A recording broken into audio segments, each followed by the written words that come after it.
Okay, good morning, students. Am I audible? Can you hear me? Yes, sir. Yes, sir. Okay, fine. So, in my last class, I think we had completed our discussion on the water landforms. Is it not? So, from this class, we shall start our discussion on the sea and coastal landforms. So, these are very important aspects. Okay, sea and coastal landforms. The question may arise in the exams anyhow. Okay, any of the questions will arise in the examination. That is for sure. Okay, now as you know that more than 70% of the earth is covered with water in forms of river, sea and ocean. Water is only the major part that is surrounding the earth. Okay, so what do you mean by sea? A sea is an extensively developed continuous body of salt water having numerous inland extensions. Okay, there will be number of huge number of inland extensions. Okay, so coming to the morphology of the ocean floor, when we see how the ocean floor is being divided, it is divided into three important parts. One is continental shelf, continental slope and a abyssal plain. So the morphology of the ocean floor is very important because most of the structures that will be entered into the sea always are in the either continental shelf or the continental slope regions. So that's why you have to have a very good understanding on the composition of the ocean floors and the morphologies. So coming to the continental shelf and the continental slope. See, continent means it is a place where the land is being covered. Okay, continental shelf is the portion where you start playing in the sea, that is beaches, wherever you act now you play the games in the beaches. Okay, so the shallow portion that extends around to 1 to 2 miles in the sea, around very roughly 1 to 2 miles. As you proceed into the water, 1 to 2 miles is covered with the continental shelf, which means it is the shelf portion of the area. It is the shelf portion, which means to say it is comprising of the very shallow regions. It is comprising of the very shallow regions. Okay, it is covered with the continent itself. Most of the regions are being covered with the continental landmass itself. Okay, so that the continental shelf is a place where usually people play in them. Okay, if you go to the mountains or the continents, you have seen that you play, is it not? So where all the portions you play is called as a continental shelf region. Okay, so next is a continental slope. So continental slope is a region where the slope starts to proceed into the deeper portions of the ocean. Okay, it starts proceeding into the slope portions. So what happens is, usually if you play in a continental shelf, the chances of the accidents occurring in water is very less because they are the very shallow regions. But the continental slope is a place where the slope starts to proceed into the abyssal plains, that is your deeper portions of the ocean. Okay, once you enter the continental slope region, the depth is not known very exactly. That's why the chances of accidents occurring is very high. Okay, so what people usually say is the Marwante beach and the Ullad beach, these are the two beaches where continental shelf is not present. You directly enter into the continental slope. That's why what they say is don't play in those two beaches, that is Marwante and the Ullad beach. Those two beaches are very dangerous beaches because the continental shelf region is very absent. Okay, if continental shelf region is present, then you can very easily play in that areas. Okay, but you can very easily play in that areas. But what happens in a continental slope is that it starts the slope into the river ocean, directly into the ocean, directly into the abyssal plain, that is your deepest portions of the oceans. Okay, So that's why what they say is it is very difficult. The continental slope consists of two levels. One is high tide level and the low tide level. The difference between the high tides and the low tides comprises your mean sea level. Okay, the difference between the high tide level and the low tides. Okay, so it gives the exact depth of the mean sea levels. Okay, so you know that during your full moons this sea level of the sea rises, and during the new moons the level of the sea decreases. So that is because of the tidal attractions between the earth and the moon. Okay, so that is very high in the continental slope region. That tidal differences is very high in the continental slope region. So that's why what they say is in a continental slope region the exact depth will not be very clearly known. Henceforth, the accidents occurring in the continental slope is also very high. Okay, so the accidents occurring in the continental slope is also very high because you don't know the exact slope of the beach or the ocean. Okay, the slope usually starts from 10 degrees and it extends up to 70 degrees in nature. Okay, 10 degrees to 70 degrees is the amount of slope, inclination of the slope. Okay, so that's why this you if you have visited the Maravante beach and the Woodland beach, people usually say don't venture into the sea because it directly enters into the continental slope rather than the continental shelf region. Other beaches like your Udupi beach, the Karwar beach and other places, you can see in Udupi have got a St. Mary's Island and also the other beaches. Okay, you can see that you play all along the beaches. On the Honavar beach also you play because it is almost in the continental shelf and then it enters into the continental slope. But in these two beaches, the presence of the continental shelf is totally devoid. It enters directly into the continental slope region. Okay, so then coming it is the you get the depth is not known, the angle is also not known, and also the slope is also not known. That's why it is very dangerous. Next comes is the ocean, abyssal plains. Abyssal plains are the plain region in the bottom of the sea. Okay, so the planar region in the bottom of the sea. So they are the darkest portions of the oceans where the sunlight will never extend. It reaches around 3000 meters in deep. Okay, so depth is around 3000 meters. Okay, so these are the darkest portions where major of the carbons are being found. Okay, where the major of the carbons are being found deposited on them. So coming to the geological work of the sea, there are two important ones: sea waves and the currents. Okay, sea waves are the ones where they get two types of waves. One is oscillatory wave and other one is a translatory waves. Okay, oscillatory waves are the ones which occurs on the surf zones where you play surfing, you go for surfing, you play all those things. Translatory waves are the ones which occur at a very shallow depth.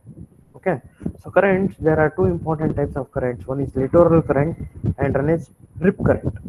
Littoral currents are the ones which are parallel to the shore, and rip currents are the ones which are found in the backwash, that is moving backwards. So you can see if this is a seashore. Okay, you can see how these waves occurs. Okay, so you can see the oscillatory waves and the translatory waves. These are the oscillatory waves which are oscillating in nature. Okay, so the waves usually form in the form of oscillations and they hit the shore and they translate back. Okay, they translate back. The waves oscillates in this form and hits the shore and translate back. Okay, littoral currents are the ones which run parallel to the seashore, and rip currents are the ones which are found in the backwash. Okay, backwash means after the once the waves hit the shore, the water which comes down all along into the ocean, sea again, it's called as a backwash. Coming to the marine erosion, there are three important forms of erosion. One is hydraulic action, marine abrasion, and the corrosion. Okay, so hydraulic action, what happens is the wave action itself is responsible for the movement of the particles. That is the wave motion of the waves found in the sea. Okay, you can see the waves that are found in the sea. Okay, hydraulic action. Next is the abrasion. Abrasion is a process where the process of the wear and tear of the sea particles due to the mutual impacts among themselves. Okay, so those are comprised as the abrasions. Okay, so what are the features of the important marine erosion?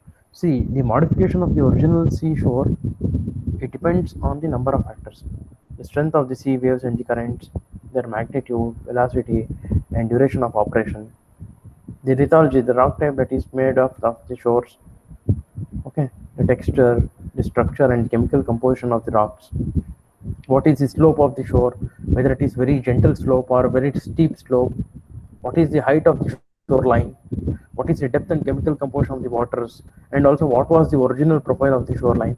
All these factors are responsible for the modification of the original shoreline. Okay, sometimes the original shorelines are being somewhere else and the modification takes place before they start building any structures across the sea. Okay, so before they build any structures, you have to have a comprehensive idea of all these things, of all these: the strength of the sea waves, the currents, their magnitude, velocity and duration of operation, the lithology of the shore, that is composition of the rocks, their texture, structure and chemical composition, what is the seaward slope of the shoreline, what is the height of the shoreline, the depth and chemical composition of water, and also the original profile of the shoreline. All these things should be known before they start any structural operations. Okay, so what are the landforms that are caused by the coastal erosion? So these are the ones: headlands, bays, cliffs, terraces, sea caves, sea arches, stacks and the stumps. Coming to the headlands and beaches, bays, see what happens in headlands are that, see, the sloping shorelines, their materials are of unequal hardness. Okay, so what happens is the softer materials erodes and the harder living behind the harder materials. Okay, initially all of them are until this area itself, it will be of this margin itself. But if this portion is made up of softer rocks and this is made up of harder rocks, then what happens is the softer rocks are getting eroded by the wave action, leaving behind the hard rock, which extends into the sea parallel or perpendicular to the sea. Okay, it extends into the sea perpendicularly. Okay, so these types are called as a headlands. The small portions across or the side of the headlands, the portions which are available are called as bays. Okay, you get a headland, two headlands, and the intermediate portion between two headlands is called as a bay. Okay, small mountains that are available within the bay are called as cliffs. Okay, headlands are the one which are projecting perpendicular into the sea. Okay, so this softer portions gets eroded up, and the portion between two headlands are called as bays, and small mounds that are available in the bays are called as cliffs. Okay, so sea cliffs are the ones which are the first stage of waves action. They are outstanding rock projections having smooth and plucked, and they are being bit and polished at one other spot by combination of waves and currents. Okay, so you can see the cliffs. You can see here how the cliff has been occurred. So these are the mountains available within the seas, or the rocks that are being cut down by the sea. Okay, coming to wave cut terraces. So these are the shallow water shelves carved out of the shore by advancing waves. So the waves, what happens is, here you can see they cut down in the form of notch. Okay, and leaving behind a small mound which is resistant to weathering. Okay, so these are the portions which are present in the sea which have resisted the weathering. Okay, so these are the wave cut terraces. So you can see in headlands, you can see small caves which are being present within the water.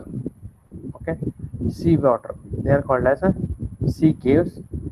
And if there is opening on two sides also, where the water moves in and out of the area, they are called as sea arches.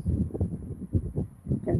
Stacks are the single columns which are remnant after a long period of erosion, and stumps are the very smaller mounds which are present in the erosional water.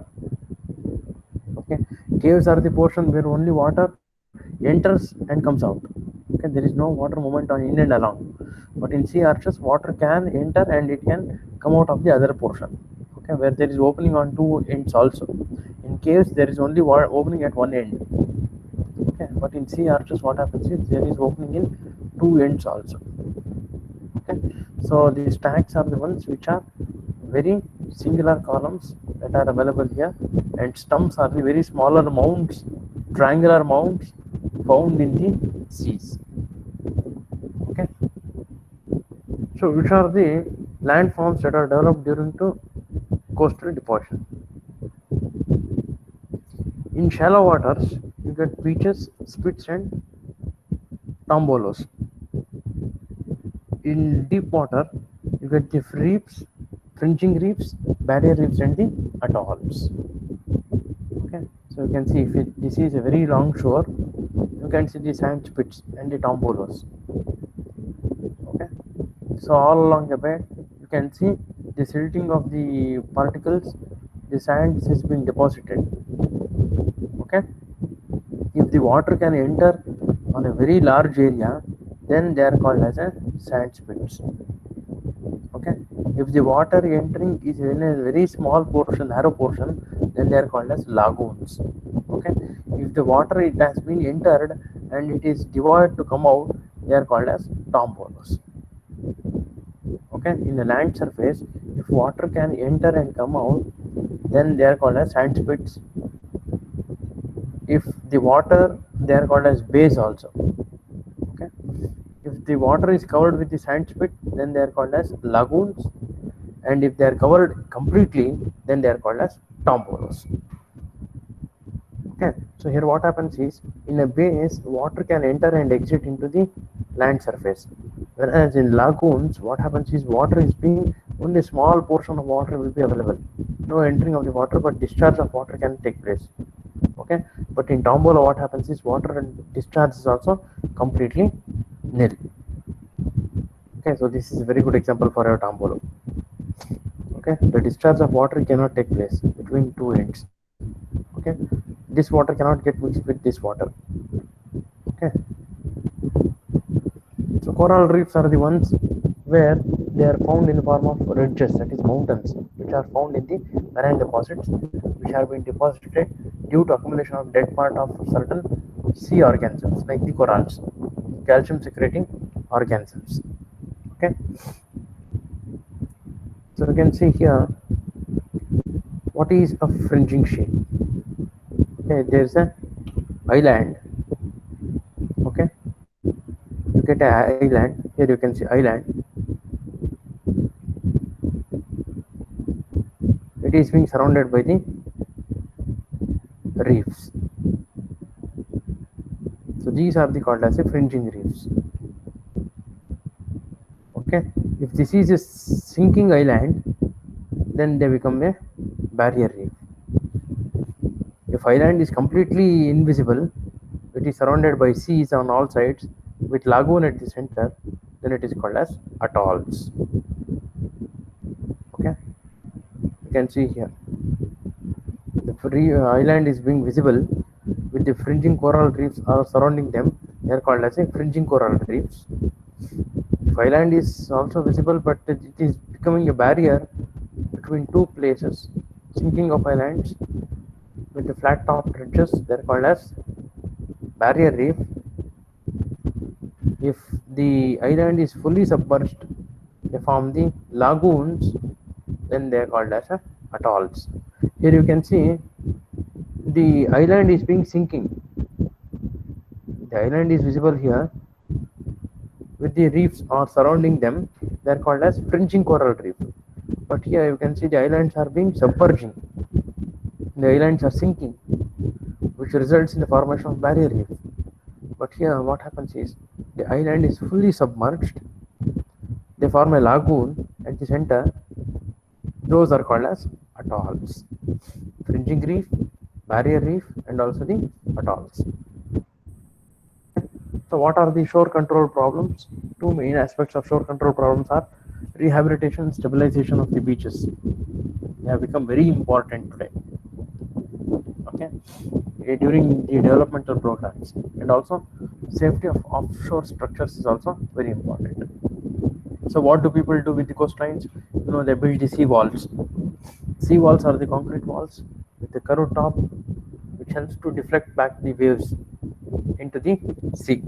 Okay, and also sometimes they place large boulders also at the base of the cliffs, so that it prevents the erosion by the power of the waves. And also groins, which are the larger structures which are built of wood.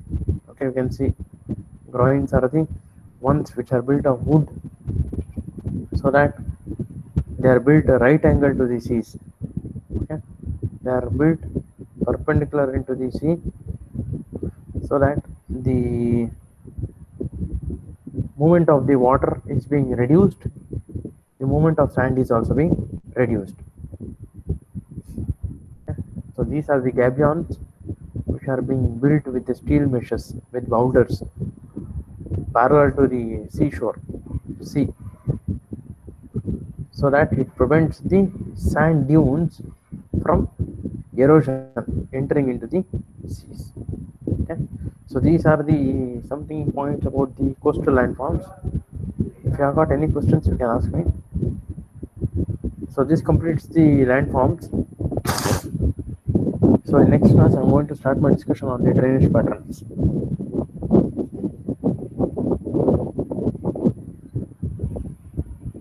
If there is no question, we can continue discussion next class. Drop in your attendances.